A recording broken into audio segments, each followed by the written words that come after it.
Science think. इस video के अंदर हम पढ़ने वाले हैं input, output and assignment statement. तो इससे पिछली वीडियोस में हम elements of basic language already पढ़ चुके हैं। अगर आपने वो वीडियोस नहीं देखी हैं तो ऊपर आई बटन पर क्लिक करके आप उन वीडियोस को देख सकते हैं। और क्यू बेसिक सॉफ्टवेयर को आप अपने पीसी में कैसे डाउनलोड कर सकते हैं, इस पर भी मैंने ऑलरेडी वीडियो बना रखी है। आप चाहें तो ऊपर क्लिक करके उस वीडियो को भी देख सकते हैं। तो चलिए हम स्टार्ट कर देते हैं इंट्रोडक्शन पार्ट से। इंट्रोडक्शन के अंदर है language is a medium of communication among human being. तो ह्यूमन बीइंग्स में हम कम्युनिकेशन कैसे करते हैं? लैंग्वेज के थ्रू। हिंदी हो, इंग्लिश हो, मराठी हो, कोई भी लैंग्वेज के थ्रू हम क्या करते हैं? कम्युनिकेशन करते हैं ह्यूमन बीइंग्स में। अब ऐसे ही प्रोग्रामिंग लैंग्वेज जो है सच एज बेसिक, यानी कि जो हम लैंग्वेज पढ़ रहे हैं अभी, is a medium of communication between computer and programmer. तो कंप्यूटर और प्रोग्रामर यानी कि मैं जो कि प्रोग्राम बना रहा है, उन दोनों के बीच में कम्युनिकेशन कैसे करते हैं? प्रोग्रामिंग लैंग्वेज के थ्रू, जो कि है हमारी बेसिक। अब इसके आगे है नेचुरल लैंग्वेजेस लाइक इंग्लिश और Hindi have their grammatical rules for forming sentences in the language. तो लैंग्वेज के अंदर सेंटेंस बनाने के लिए कुछ ग्रामेटिकल रूल्स होते हैं, हिंदी में भी होते हैं, इंग्लिश में भी होते हैं।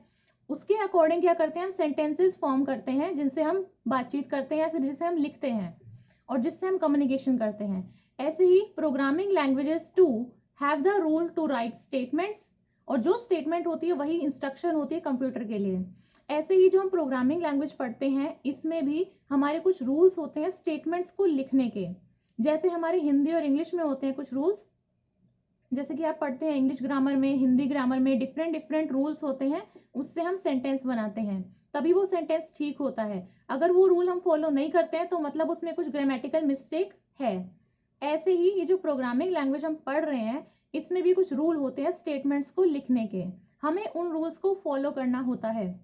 These rules are generally known as the syntax of the language. इन्हीं रूल्स को हम क्या बोल देते हैं? लैंग्वेज की ये सिंटेक्स होते हैं। तो अगर आपने इन रूल्स को फॉलो नहीं किया तो वो आपको क्या दिखाएगा? सिंटेक्स एरर दिखा देगा। तो प्रोग्राम बनाते हुए अगर आपने उन रूल्स में कुछ भी गड़बड़ी की है तो वो आपको दिखा देता है कि सिंटेक्स एरर है, यहाँ पर आपको इसको ठीक करना है। नेक्स्ट है we have the ability to understand the incorrect sentences to some extent. हमारे अंदर एबिलिटी है कि हम इनकरेक्ट सेंटेंस जहाँ पर हो रहा है उसको हम ठीक कर सकते हैं, पता लगा सकते हैं कि यहाँ पर ये मिस्टेक हो रही है। लेकिन कंप्यूटर के अंदर ये एबिलिटी नहीं है खुद से इसको पहचानने की। Computer can not understand and everything has to be provided by the user. सब कुछ जो है वो यूजर को खुद से प्रोवाइड उसको करना पड़ेगा कंप्यूटर को। If one does not follow the rules of the basic language, अगर आप इस बेसिक लैंग्वेज के रूल्स को फॉलो नहीं करेंगे, precisely the interpreter displace an error message. जैसा मैंने अभी बताया है कि वो एरर का एक मैसेज आपको दिखा देगा अगर रूल वो फॉलो नहीं हुआ है तब। One has to correct such errors by editing the program. और आप उन एरर्स को ठीक भी कर सकते हैं, वो आपको दिखा देगा कि इस लाइन में एरर है, इसको ठीक करना है, और आप वहां पे उस प्रोग्राम को क्या कर सकते हैं? एडिट कर सकते हैं और वो प्रोग्राम ठीक हो जाएगा और आप उसको रन भी करा सकते हैं। अब इसके अंदर हम पढ़ लेते हैं कौन कौन सी स्टेटमेंट्स हैं। तो बेसिकली इस वीडियो के अंदर हम कौन कौन सी स्टेटमेंट्स पढ़ने वाले हैं? रैम, लेट और इनपुट स्टेटमेंट्स को हम इस वीडियो के अंदर पढ़ेंगे। तो हम पढ़ लेते हैं अब सिंटेक्स। बेसिक लैंग्वेज के अंदर ये जो हमारी बेसिक की स्टेटमेंट्स होती हैं, इसके अंदर सबसे पहला है रैम स्टेटमेंट। तो ये रैम वर्ड कहाँ से आया है? रैम वर्ड आया है रिमार्क से। जैसे कि कॉपी में जब कॉपी चेक करता है टीचर तो वो रिमार्क देता है, वही वाला रिमार्क है यहाँ पर, REMARK। ठीक है, इसका ये जो कैपिटल वर्ड आप देख रहे हो ना, ये REM, यहाँ से आया है ये रैम वर्ड। तो हम इसके अंदर रैम स्टेटमेंट में बेसिकली होता क्या है? रिमार्क देते हैं। This statement is used to insert remarks और identification comments in a program. Identification comments दे सकते हैं। तो बेसिकली ये करता क्या है? ये ना आपके प्रोग्राम का पर्पस बताता है कि आपका प्रोग्राम का पर्पस है क्या, इस प्रोग्राम में आप कर क्या रहे हो, क्या फ्लो चल रहा है आपके प्रोग्राम का, उस चीज को ये रिमार्क बता देता है। हालांकि रिमार्क जो है, ये जो हम स्टेटमेंट देते हैं, ये कंप्यूटर रीड नहीं करता है, ना ही इसको प्रिंट करता है। आगे हम इसमें देख लेते हैं। यहाँ पर मैंने लिखा है it helps in documenting the program. Documenting करने में ये इसमें हेल्प करता है। जैसे कि यहाँ पे मैंने फॉर एग्जाम्पल में बताया है कि ये बताता है पर्पस ऑफ अ प्रोग्राम। ठीक है, प्रोग्राम का पर्पस क्या है वो ये चीज बता देता है। For telling the flow of program, यानी प्रोग्राम किस किस तरीके से मेरा जाएगा वो फ्लो ये बता देता है। And to know what is being computed at various steps in the program. तो अलग अलग स्टेप्स पे मेरा क्या क्या हो रहा है उस चीज को भी हम इससे पता कर सकते हैं और इससे हमारा जो है आइडेंटिफाई करना आसान हो जाता है। देख लेते हैं अभी कैसे। When a big program is divided into several subroutines, मतलब हमारा खूब बड़ा एक प्रोग्राम है और उसमें खूब सारे सब रूटीन्स हैं। One writes the purpose of each subroutine by writing the reserved word REM. तो आप मान सकते हो कि मेरा एक काफी बड़ा प्रोग्राम मेरे को बनाना है और उसमें खूब सारे स्टेप्स हैं। मतलब पहले स्टेप में मैंने कुछ किया, फिर सेकंड स्टेप में कुछ किया, फिर थर्ड स्टेप में कुछ किया और लास्ट में जाके उनका तीनों का कुछ होना है। सपोज इस तरह का कुछ प्रोग्राम है, तो आपको क्या करना पड़ेगा, आप फर्स्ट वाला जो आपका स्टेप है, जो भी आप उसमें करोगे उसके लिए आपको एक रैम स्टेटमेंट देनी पड़ेगी जो बिल्कुल स्टार्टिंग में आती है प्रोग्राम के। वहां पर आपको रैम में लिखना पड़ेगा कि भाई इसमें हम ये कर रहे हैं, फिर वो आपका कंप्लीट हो जाएगा। फिर आप सेकेंड चीज में कुछ और कर रहे हैं, मान लो कि आप कोई मैट्रिक्स की प्रोग्रामिंग कर रहे हैं, तो आपने फर्स्ट मैट्रिक्स को कुछ किया, देन आपने सेकेंड मैट्रिक्स के लिए कुछ प्रोग्रामिंग दी, देन आपने थर्ड मैट्रिक्स के लिए कुछ प्रोग्रामिंग दी। तो आप उन तीनों को अलग अलग लिखने के लिए पहले ए के लिए लिखेंगे रैम के लिए स्टेटमेंट, फिर सेकेंड मैट्रिक्स बी के लिए आपको रैम स्टेटमेंट लिखना पड़ेगा, फिर थर्ड मैट्रिक्स सी के लिए आपको रैम स्टेटमेंट लिखना पड़ेगा। इस तरीके से ना इसको सब रूटीन कह रहा है कि जो बड़ा प्रोग्राम है वो अलग अलग सब रूटीन्स में डिवाइडेड है। तो सब रूटीन है क्या, वो इसी चीज का कोई बड़ा प्रोग्राम है जिसमें आपको बहुत सारे स्टेप करने पड़ रहे हैं। तो हर एक जो स्टेप है, हर एक जो मेरा सब रूटीन है, उसके लिए आप different different RAM word use कर सकते हो। अब जब वो प्रोग्राम कोई देखेगा तो उसके लिए आसान हो जाएगा उसको पढ़ना, क्योंकि उसको सिंपल एक लाइन दिख जाएगी ऊपर कि रैम ये मैट्रिक्स ए के लिए है, तो वो समझ जाएगा कि ये वाला जो मेरा प्रोग्राम है, ये वाली जो मेरी स्टेटमेंट्स लिखी गई हैं, इसके अंदर मेरी मैट्रिक्स ए की बात हो रही है। फिर अलग से उसे एक डिस्प्ले लाइन दिख जाएगी वहां पर कि रैम अब मेरी मैट्रिक्स बी की बात हो रही है। तो इस तरीके से आइडेंटिफिकेशन में देखिए हेल्प करता है। ठीक है, one may only use an apostrophe instead of REM, apostrophe का भी यूज कर सकते हैं instead of REM. Remark statements make the programs easier to understand, तो उसे पढ़ना बहुत आसान होगा, समझना बहुत आसान होगा प्रोग्राम को, क्योंकि हर एक स्टेप जो है वो आपने अलग अलग से डिफाइन कर दिया है। रैम जो है बेसिकली आप बोल सकते हो वो टाइटल बता रहा है उसका कि आपको करना क्या है इस प्रोग्राम में। The first statement of every program indicates the purpose of the program. Program मतलब जो आप प्रोग्राम लिख रहे हो उसी का जो फर्स्ट हमारी स्टेटमेंट होगी वही हमारी रैम स्टेटमेंट होगी, और उस प्रोग्राम का जो पर्पस है वो रैम के आगे लिखा जाएगा। यहाँ पर देख लेते हैं अब इसका सिंटेक्स क्या है। The form of the RAM statement is, अब सबसे पहले मैंने यहाँ पे लिखा है 10। 10 क्या है, 10 एक स्टेटमेंट नंबर है। ठीक है, आप ऐसे कोई भी नंबर डाल सकते हो, आप अपनी मर्जी से कोई भी स्टेटमेंट नंबर डाल सकते हो। मैंने यहाँ पे फिलहाल क्या डाला है 10। आगे मैंने लिखा है कैप्स में रैम, और उसके आगे लिखा है कमेंट्स। कमेंट्स में आप कुछ भी लिख सकते हो जो भी आपका प्रोग्राम है। सपोज मैंने आगे लिख दिया program to find the sum of something something, इस तरीके से कुछ भी, तो आप आगे कुछ भी प्रोग्राम जो आप कर रहे हो आप उसको यहाँ पर इस तरीके से लिख सकते हो। बेसिकली आपको बस आगे लिखना है रैम, और उसके आगे आपका जो भी प्रोग्राम है या फिर जो भी चीज आप उस प्रोग्राम के अंदर कर रहे हो आपको उसको स्टेट कर देना है। ठीक है, यहाँ पर लिखा है 10 RAM comments. 10 is the statement number, statement का नंबर है। 10 हो सकता है, 15 हो सकता है, 20 हो सकता है, 20, 50 ऐसे कुछ भी हो सकता है स्टेटमेंट नंबर। यहाँ पर देखिए कुछ एग्जाम्पल है। 10 REM program to find factorial. ठीक है, अब ये जो REM है ये मेरा रिमार्क है जो कि बता रहा है प्रोग्राम है किस चीज का, क्योंकि प्रोग्राम को पढ़ेगा तो पूरा कोई नहीं कि प्रोग्राम में हो क्या रहा है, तो आपने बेसिकली इसको एक टाइटल दे दिया है। तो टाइटल क्या है इस प्रोग्राम का, प्रोग्राम टू फाइंड फैक्टोरियल। तो कोई देखते ही समझ जाएगा कि अच्छा इसमें फैक्टोरियल को हमें फाइंड करना है इस प्रोग्राम के अंदर। तो हालांकि ये जो मेरी रैम स्टेटमेंट है ये कंप्यूटर रीड नहीं करता है, ये किसके लिए, यूजर के लिए है। तो REM program to find factorial ऐसे ही लिख सकते हो रैम, और program to find roots of equations, अपने अकॉर्डिंग यहाँ पे आप कुछ भी ऐसे लिख सकते हो जो भी आपका प्रोग्राम है। यहाँ पर अब मैंने लिख दिया RAM right algebraic expression and print result. ठीक है, तो रैम आपको क्या बता रहा है कि आपको करना क्या है। अभी क्या करेगा कि अलजेब्रिक एक्सप्रेशन लिखना है और प्रिंट क्या करना है, रिजल्ट प्रिंट करना है। तो बेसिकली मेरा प्रोग्राम ये है। तो आप देख सकते हो यहाँ पे क्या लिखा मैंने, प्रिंट और 2 + 3 × 4 अलजेब्रिक एक्सप्रेशन इस तरीके से लिख दिए, और अब यहाँ पर क्या कर देगा, रिजल्ट को प्रिंट करके आपको दे देगा। यहाँ पर है when a comment can not B obtained in one line it may be continued on the next line with a new number and the word RAM. अब मानो कि इतनी बड़ी यहाँ पे स्टेटमेंट है, जैसे कि मैंने ये लिखी right algebraic expression and print result. अगर ये जो मेरा इसमें स्टेटमेंट है ये एक लाइन में नहीं आ पा रही है तो वो नेक्स्ट लाइन में आप कंटिन्यू कर सकते हो अलग स्टेटमेंट नंबर के साथ में, और रैम आपको तब भी वहां पे लिखना पड़ेगा अलग से। यही लाइन यहाँ पर ये कह रही है, कमेंट एक लाइन में नहीं आता है तो उसको नेक्स्ट लाइन में कंटिन्यू करो, नया नंबर डालो उसके साथ में और वर्ड रैम का यूज करना है। इस तरीके से आप यूज कर सकते हो। Remark statement are non executable statements. Executable कौन सी होती है? जो कंप्यूटर रीड करके उनको प्रिंट कर देता है, मतलब कंप्यूटर उनको रीड करेगा, इसको रीड नहीं करेगा। When a REM statement is encountered in a program, जैसे ही रैम स्टेटमेंट आएगी हमारी प्रोग्राम के अंदर, कंप्यूटर उसको देखेगा। The matter following the word RAM ignored by the computer. अब रैम के आगे चाहे आपने कुछ भी लिख रखा है, रैम के आगे जो भी मैटर आपका लिखा हुआ है उसको कंप्यूटर पूरा पूरा इग्नोर करेगा। कंप्यूटर के द्वारा वो इग्नोर कर दी जाएगी जो भी चीज आपने लिखी होगी। while executing the program but will be included in the program testing which appears on the output device। तो बेसिकली इसका चीज क्या है जो मैंने अभी आपको बताई है कि रिमार्क स्टेटमेंट में आप जो भी लिखोगे वो प्रोग्राम का बेसिकली आपको टाइटल बता देगा, उसका पर्पस बता देगा और उसमें आपको आइडेंटिफिकेशन इजी हो जाएगी, लेकिन कंप्यूटर उसको रीड नहीं करता है। रैम के बाद आप जो भी चीज लिखोगे वो कंप्यूटर रीड करेगा, जो भी आप उसको फंक्शंस दोगे, जो भी आप उसको स्टेटमेंट्स प्रोवाइड करोगे। अब हमारे पास में लेट स्टेटमेंट। लेट स्टेटमेंट के अंदर है it is use to assign a value to a variable. Variable क्या होते हैं? मतलब ए बी सी डी, आप ऐसे कुछ भी ले सकते हो, ये सारे वेरिएबल्स हैं क्योंकि इनकी वैल्यूज चेंज हो सकती है। अभी मैंने मान लो ए की वैल्यू मैंने 5 दी, लेकिन अगर मैं चाहूँ तो ए की वैल्यू को मैं 8 भी दे सकती हूँ। तो ऐसी चीजों को हम क्या बोलते हैं? वेरिएबल, यानी जिनकी वैल्यू वेरी कर सकती है।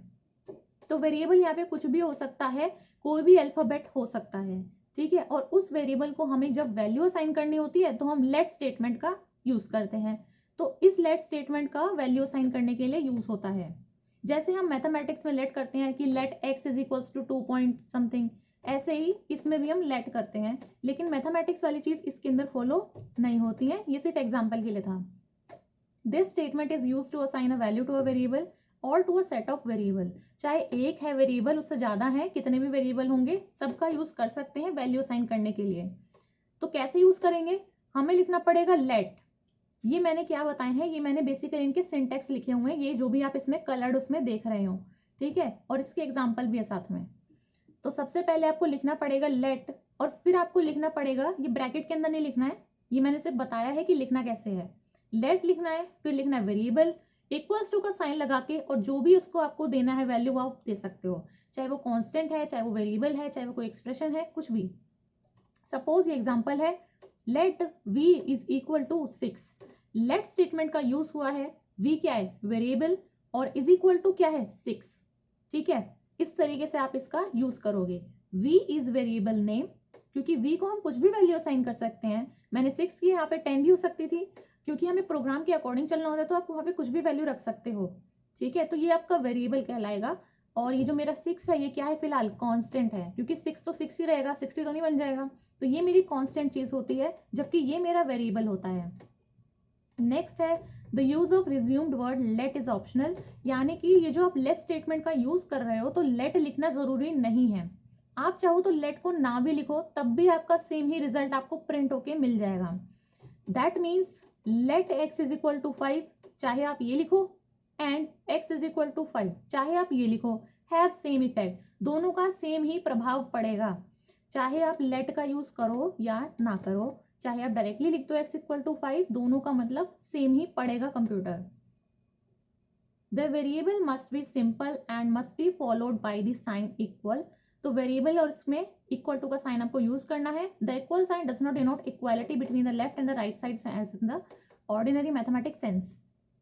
तो जैसा हमारा मैथमेटिक्स में होता है कि LHS और राइट HS जो होता है हमारा, वो बराबर होता है, इस तरीके से इसमें नहीं है, ठीक है। But in the operator which causes the evaluation of the RHS and assignment of the resultant value to the variables specified on the left hand side, any previous value of the variable is destroyed. इसके अंदर ये क्या कह रहा है? ये कह रहा है कि जैसे मैथमेटिक्स में होता है, हमारा ये क्या है? LHS है, और ये वाला क्या है? मेरा RHS है। तो इक्वल्स टू का साइन लगाने का मतलब क्या है कि ये वाली चीज इस वाली चीज के बराबर है। तो LHS और RHS जो है वो मेरे बराबर हैं, लेकिन इस केस में ऐसा नहीं होता है कंप्यूटर के लिए।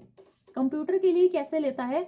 अभी जैसे मैंने v की वैल्यू अगर 6 ले ली है, और नेक्स्ट लाइन में कहीं पर मैंने v की वैल्यू कुछ और लेट कर दी है, तो v की वैल्यू अब ये 6 नहीं लेगा, अब ये नेक्स्ट वाली वैल्यू लेगा। मान लो मैंने पहले 6 ली थी, लेकिन बाद में मैंने उसको किस तरीके से प्रोग्राम में चेंज आया, वो कैसे भी हो सकता है, अब मेरी वैल्यू जो आ रही है वो मेरी 10 के आसपास आ रही है। तो v की वैल्यू अब ये 6 को नहीं चुनेगा, अब ये कौन सी v की वैल्यू लेगा, ये लेगा 10। अब कंप्यूटर के हिसाब से जो पिछली वैल्यू थी वो उसकी नहीं रहेगी, अब वो सिर्फ लेटेस्ट वाली वैल्यू लेता है जो कि उसकी 10 है। तो अब वो किस हिसाब से प्रोग्राम को चलाएगा, अब वो प्रोग्राम को इस हिसाब से चलाएगा कि v की वैल्यू वो 10 रखेगा जहां पर भी उसको रखनी होगी। तो ये यही चीज कह रहा है, any previous value of the variable is destroyed, यानी कि जो भी आपने पहली वैल्यू ली है वो उसके लिए खत्म हो जाएगी कंप्यूटर के लिए। अब जो नेक्स्ट वैल्यू आएगी वो उसके लिए बिल्कुल फ्रेश होगी, वो उसी का यूज करता है, जो भी लेटेस्ट वाली होती है उसका यूज करता है। अभी आगे एक एग्जाम्पल आएगा, उसमें हम देख लेंगे कैसे हो रहा है ये चीज। अब इसमें एग्जाम्पल है, फॉर एग्जाम्पल 10, ये भी मेरे स्टेटमेंट नंबर ही है, 10 20 ये जो भी लिखे हैं, और उसके आगे जो हम चीज लिख रहे हैं वो मेरा स्टेटमेंट है। ठीक है, 10 स्टेटमेंट नंबर है और स्टेटमेंट क्या है, लेट इज इक्वल टू 5, और 20 मेरा एक स्टेटमेंट नंबर है, इसमें मैंने क्या लिखा है, let D is equal to, ये मैंने बेसिकली क्या लिखा है, बी स्क्वायर माइनस 4ac, लेकिन इसमें हम कैसे लिखते हैं, b multiplied by b minus का 4 इंटू ए इंटू सी। ठीक है, कंप्यूटर में इस तरीके से लिखते हैं, पहले हम इस चीज को पढ़ चुके हैं पिछली वीडियोस में। तो आप देख सकते हो लेट को हम a इज इक्वल टू क्या लिख सकते हैं, कॉन्स्टेंट लिख सकते हैं जो कि मेरा नंबर है 5, या फिर चाहो तो एक एक्सप्रेशन भी लिख सकते हो, बी स्क्वायर माइनस 4ac। तो इस चीज को मैंने यहाँ पर ये बता दिया है, चाहे कांस्टेंट हो, चाहे वेरिएबल हो, चाहे एक्सप्रेशन हो, कुछ भी आप लेट कर सकते हो। तो मैंने यहाँ पर लेट करके इस तरीके से एग्जाम्पल दिखा दिए हैं। नेक्स्ट है हमारे पास में writing the let statement with many variables as in 20, यानी कि ये जो मेरा 20 स्टेटमेंट है इसमें मैंने लेट स्टेटमेंट को कितने सारे वेरिएबल्स के साथ में लिखा है, ये देखो b लिखा है, b लिखा है, फिर a भी है, c भी है, कितने सारी वेरिएबल्स के साथ में मैंने इस लेट स्टेटमेंट का यूज किया है। अब इसको हम कैसे रेफर करते हैं, it is refer to as multiple assignment, क्योंकि मैंने लेट में डी को कितनी सारी वैल्यूज के साथ में देखो असाइन कर दिया है। तो जब बहुत सारी वेरिएबल्स का हम इसमें से यूज कर देते हैं तो हम उसको बोल देते हैं multiple assignment. Suppose it is desired to transfer the values of one variable J into variable K, तो मेरे को अगर वैल्यू जे में जो वैल्यू है वो मेरे को डालनी है के वेरिएबल के अंदर, तो मेरी जे की अगर 2 वैल्यू थी सपोज, और मैं चाहती हूँ कि के की भी मेरी वही वैल्यू आए जो मेरी जे की आने वाली है, तो हम क्या कर सकते हैं, इसमें भी हम लेट का यूज कर सकते हैं। आप लिख सकते हो ये 50 मेरा स्टेटमेंट नंबर है, लेट के इज इक्वल टू जे। अब ये क्या करेगा, ये क्या करेगा, लेट कर लेगा के की वैल्यू को जे की वैल्यू के बराबर, यानी जो वैल्यू जे की आएगी वो के की हो जाएगी। Similarly I is equal to I plus 2। अब देखो आप इसमें अच्छे से समझ सकते हैं, this means the new value of I is equal to the old value of I plus 2। मतलब मेरी पहली आई की जो वैल्यू थी अब उसमें प्लस 2 होगा तो मेरी नई आई की वैल्यू आएगी, यही तो लिख रहा है उस इक्वेशन के अंदर, I is equal to I plus 2। मतलब पहले जो मेरी आई की वैल्यू थी उसमें मैंने 2 को और जोड़ दिया तो मेरी जो नई आई की वैल्यू बन गई, अब ये उसको रीड करेगा कंप्यूटर, पुरानी वाली को नहीं रीड करेगा। Although it is wrong in algebra but this is allowed in computer language, ये इसमें अलाउड है। ठीक है, कंप्यूटर क्योंकि इसी तरीके से रीड करता है। It directs the computer to increase the value in the memory location named I by 2। ये क्या करेगा, जो कंप्यूटर के अंदर हमारी मेमोरी लोकेशन होगी आई, उसमें ये 2 का इंक्रीज करके जो है उसको सेव कर देगा और उसमें इंक्रीज कर देगा 2 का। It is essential that the type of values on the RHS should match with the type of variables on the LHS। इसमें आपको मेरी पिछली वीडियो से ही हेल्प मिल सकती है, क्योंकि उसमें हमने पढ़े हैं string constant, numeric constant, string variable, numeric variable, इस तरीके से। वही एग्जांपल यहाँ पर हम ले लेते हैं। 10 और 20 मेरा स्टिल स्टेटमेंट नंबर्स ही हैं। Let a is equal to, और मैंने एक स्ट्रिंग कांस्टेंट के अंदर लिखा है सम। ठीक है, तो आप देख सकते हो एक न्यूमेरिक वेरिएबल को मैंने स्ट्रिंग कांस्टेंट वैल्यू असाइन कर दी है, so this is wrong, this can not be used. क्या दिखाएगा कंप्यूटर, सिंटैक्स एरर है। सेकेंड स्टेटमेंट देखो, मेरे स्टेटमेंट नंबर 20 में मैंने क्या लिखा है, लेट a और डॉलर का साइन है इज इक्वल टू 350। आप देख सकते हो उसमें स्ट्रिंग वेरिएबल है और उसको मैंने एक न्यूमेरिक कांस्टेंट वैल्यू असाइन कर दी है, जो कि अब भी गलत है। तो आपको क्या दिखाएगा कंप्यूटर, सिंटैक्स एरर। तो आप देख सकते हो मैंने एक न्यूमेरिक वेरिएबल को एक स्ट्रिंग कांस्टेंट दे दिया है और एक स्ट्रिंग वेरिएबल को मैंने न्यूमेरिक कांस्टेंट दे दिया है। तो इस तरीके का हम यूज नहीं करते हैं। तो आपको देखिए, आप यहाँ पे मैंने लिख भी रखा है, दे आर सिंटेक्स एरर, या फिर जिसको हम कह देते हैं ग्रामेटिकल एरर। तो आपको कंप्यूटर दिखाएगा कि भाई इस वाली स्टेटमेंट में तुम्हारा सिंटेक्स एरर है, इसको ठीक करो, और फिर आपका प्रोग्राम रन करा सकते हो। सिमिलरली अभी मेरा स्टेटमेंट नंबर है और दिखा रखा है let x y is equal to 300, 400, ये भी इनकरेक्ट ही है।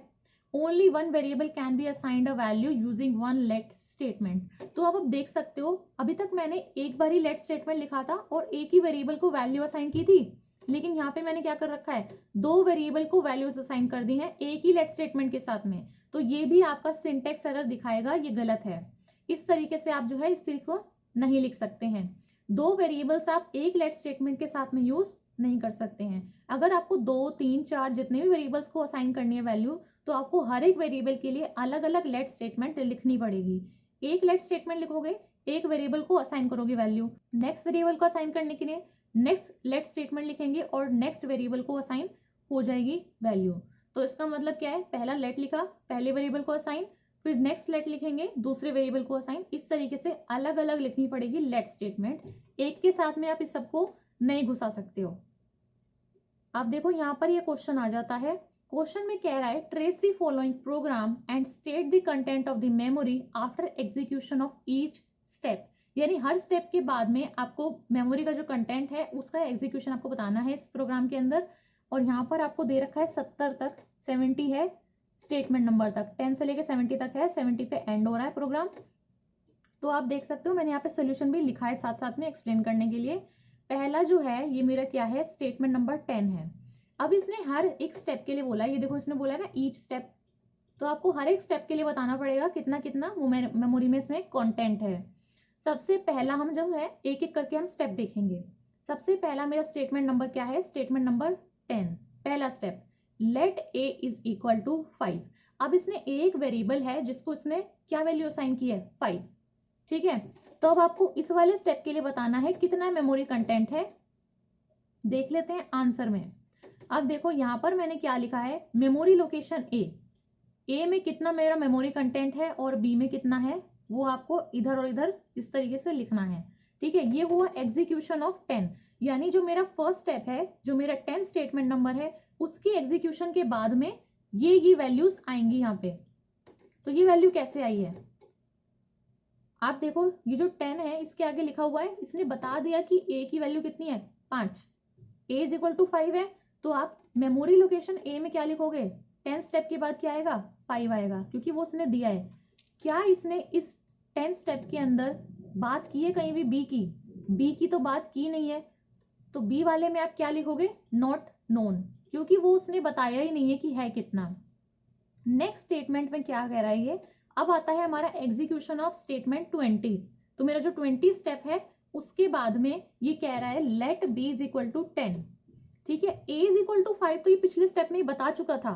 अब ये क्या बता रहा है कि बी की जो वैल्यू है वो 10 है। तो इसने ए बता दिया 5 है, बी बता दिया 10 है। तो भले ही इसने स्टेटमेंट 20 में ए की बात नहीं की है, लेकिन ये पहले ही उस चीज को बता चुका है। तो कंप्यूटर ने एक बार वैल्यू बता दी है कि, तो वो वही वैल्यू यूज करेगा एंड तक, जब तक कि कोई वैल्यू बीच में उसमें चेंज नहीं हो जाती है। तो अभी ये कौन सी वैल्यू लेगा, जो उसने ए की वैल्यू बता दी है, यानी कि ये 5। तो इसमें लिखा जाएगा 5, क्योंकि वो कंप्यूटर बता चुका है जब तक कि ए की वैल्यू में कुछ चेंज नहीं आ जाता है वो यही वैल्यू यूज करता है। तो ए क्या लिखेंगे, 5, और बी इसने बता ही दिया है कि let B is equal to 10। तो ये हमारा हो जाता है इसमें फिलअप्स में। अब कह रहा है एग्जीक्यूशन ऑफ 30। अब जो मेरी स्टेटमेंट नंबर ये 30 है, इसकी एग्जीक्यूशन के बाद में आपको बताना है मेमोरी कंटेंट आपका ए में कितना है और बी में कितना है। तो अब ये कह रहा है let B is equal to B minus A, ठीक है। B is equal to B minus A आपको याद रखना है। अब यहाँ पर इसको लगा के देखते हैं। अब ये चीज आपको किस में अप्लाई करनी है, लेटेस्ट वाली जो वैल्यूज थी उनमें। लेटेस्ट वाली वैल्यू क्या थी, बी की 10 और ए की 5। अब इसमें आपको अप्लाई करना है B is equal to B minus ए।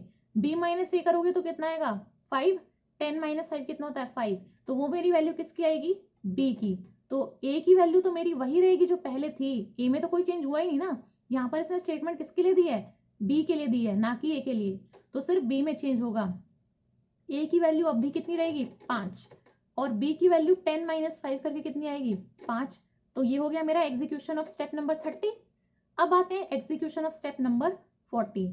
तो अब जो मेरा कंप्यूटर है ना, अब वो कौन कौन सी वैल्यू लेगा, अब वो वैल्यूज कौन सी लेगा। अभी मेरा मेमोरी लोकेशन ए का भी 5 है और बी का भी मेरा 5 है। तो अब कंप्यूटर के लिए ए में भी 5 है, बी में भी 5 है, ना कि वो ऊपर वाली वैल्यूज हैं, वो तो उसने रीड कर ली हैं। अब हमारा जो है एग्जीक्यूशन 30 तक हमारी ये वाली वैल्यूज रीड करी जाएंगी कंप्यूटर के द्वारा। अब आते हैं हम 40 पे। 40 में ये कह रहा है let A is equal to A plus B. ठीक है, अब ये कर रहा है ए के अंदर चेंज, क्योंकि ए बराबर है ए प्लस बी के। अब मेरी वैल्यूज तो ये वाली है, अब आपको इसके अंदर लगाना है ए प्लस बी। ए करोगे equals to A plus B करके, तो 5 और 5 कितना आएगा 10। तो आपकी ए की वैल्यू कितनी हो जाएगी, अब 10 हो जाएगी। ए में चेंज आएगा, बी में चेंज नहीं आएगा, क्योंकि बी की उसने बात की नहीं है। बी की वो कौन सी यूज करेगा, पिछली वाली वैल्यू ही, तो पुरानी वाली वैल्यूज ये यूज करेगा। तो बी की वैल्यू यहाँ पर देखो 5 थी और ये 5 ही रहेगी नेक्स्ट स्टेप में भी, क्योंकि सिर्फ ए की वैल्यू में चेंज आया है। बी की वैल्यू तब तक चेंज नहीं होगी जब तक उसमें कुछ और आपका चेंज नहीं होता है। अब आता है हम 50 पे। 50 में कह रहा है let A is equal to A minus 5। तो ए में से आपको -5 करना है। तो अभी हमारी कौन सी वैल्यूज हैं, 10 और 5 हैं। ए की 10, बी की 5 है। अब आपको करना है a -5। ए की कितनी है 10, 10 में से 5 माइनस करोगे तो कितना आएगा 5। तो a की वैल्यू आ जाएगी 5 और b की वैल्यू सेम वही रहेगी, क्योंकि b में तो कोई चेंज आया ही नहीं है, b की उसने बात नहीं की है। तो दोनों की वैल्यू मेरी 5 आ गई इस तरीके से। अब 60, ये जो लास्ट स्टेटमेंट है इसमें कह रहा है b is equal to B plus 5 है, तो b में और +5 हो जाएगा बस। तो b की वैल्यू थी 5, a की वैल्यू थी 5, ए की वैल्यू एज इट इज रहेगी, ए में कोई चेंज नहीं आएगा। बी की वैल्यू थी 5, तो उसमें +5 और हो जाएगा, तो 10 आ जाएगी। इस तरीके से इसमें बताने का पर्पस ये है कि जो कंप्यूटर है वो पिछली वाली वैल्यूज को यूज नहीं करता है। आगे जो आप उसको स्टेटमेंट्स देते जा रहे हो ना, वो उसके अकॉर्डिंग वैल्यूज को नई नई वैल्यूज देता रहता है उन वेरिएबल्स को। तो वो नई वाली वैल्यूज का यूज करता है आगे जो भी उसको एग्जीक्यूशन करना होता है उसके लिए। पुरानी वाली वैल्यूज का वो यूज नहीं करता है, सिर्फ लेटेस्ट वाली वैल्यू का वो यूज करेगा। ये इस क्वेश्चन का पर्पस था बताने का। नेक्स्ट जो है ये हमारी लास्ट स्टेटमेंट है, इनपुट स्टेटमेंट। इसके बाद में हम इसकी लिमिटेशन भी देख लेंगे। इनपुट स्टेटमेंट के अंदर कह रहा है वेरिएबल्स में भी असाइन वैल्यूज। जैसे हम लेट स्टेटमेंट का यूज करके वैल्यूज को असाइन कर रहे थे, ऐसे ही आप इनपुट स्टेटमेंट का यूज करके भी वैल्यूज को असाइन कर सकते हो। कैसे, इसमें आप यूज कर सकते हो, इनपुट लिखोगे और इसके सामने आप लिख सकते हो, सारे एक साथ लिख सकते हो, XYZ मैंने लिख दिया, देखो XYZ लिखा, नीचे लिखा है रन, मैंने F5 दबाया, प्रोग्राम को रन कराया। अब वो आपसे मांगेगा वैल्यूज, क्योंकि आप वैल्यूज असाइन करना चाह रहे हो ना, तो वैल्यूज तो आप ही दोगे कंप्यूटर को। मैंने वैल्यूज दी 5, 3, 5, 6, कुछ भी वैल्यू दे दो अपनी तरीके से, और आप प्रोग्राम को रन करा सकते हो। जबकि ये चीज मेरी लेट स्टेटमेंट में यूज नहीं हो पा रही थी। पहले मेरे को लिखना पड़ता लेट और फिर x इज इक्वल टू 3, फिर नेक्स्ट स्टेटमेंट में लिखती let y is equal to 5, फिर नेक्स्ट स्टेटमेंट में लिखते let z is equal to 6। जबकि यहाँ पर मेरा एक ही लाइन में काम हो गया है, जो कि मेरा इनपुट स्टेटमेंट से हो गया है। आप लिख सकते हो सीधा इनपुट और आप डाल सकते हो x, y, z, जितने भी आपको नाम देने हैं, जिस जिस वेरिएबल को देने हैं, और आप रन करा के उसमें वैल्यूज को असाइन कर सकते हो। अब आप यहाँ पे देख सकते हो, यहाँ पे कुछ मैंने डैश डैश डाला है, मतलब कुछ भी प्रोग्राम है, समथिंग यहाँ पर मैंने कुछ लिखा हुआ है, और उसके बाद में मैंने लिखा है इनपुट x, यानी कि कुछ भी वेरिएबल है मेरा, और सेकंड मैंने लिखा है इनपुट $, तो ये मेरा स्ट्रिंग वेरिएबल है एक तरीके का। तो आप यहाँ पे देखो अब कैसे प्रिंट करा सकते हो। ऊपर मैंने प्रोग्राम में कुछ भी डाल दिया है, तो मैंने प्रिंट कर दिया type in employee name, employee का नाम लिखना है और सैलरी लिखनी है उसकी। तो अब आप लिख सकते हो इनपुट $, और x की जगह पे आप यहाँ पे क्या कर सकते हो, कुछ भी डाल सकते हो, क्योंकि ये आपने इनपुट स्टेटमेंट दी है कि यहाँ पे मेरे को कुछ लिखना है।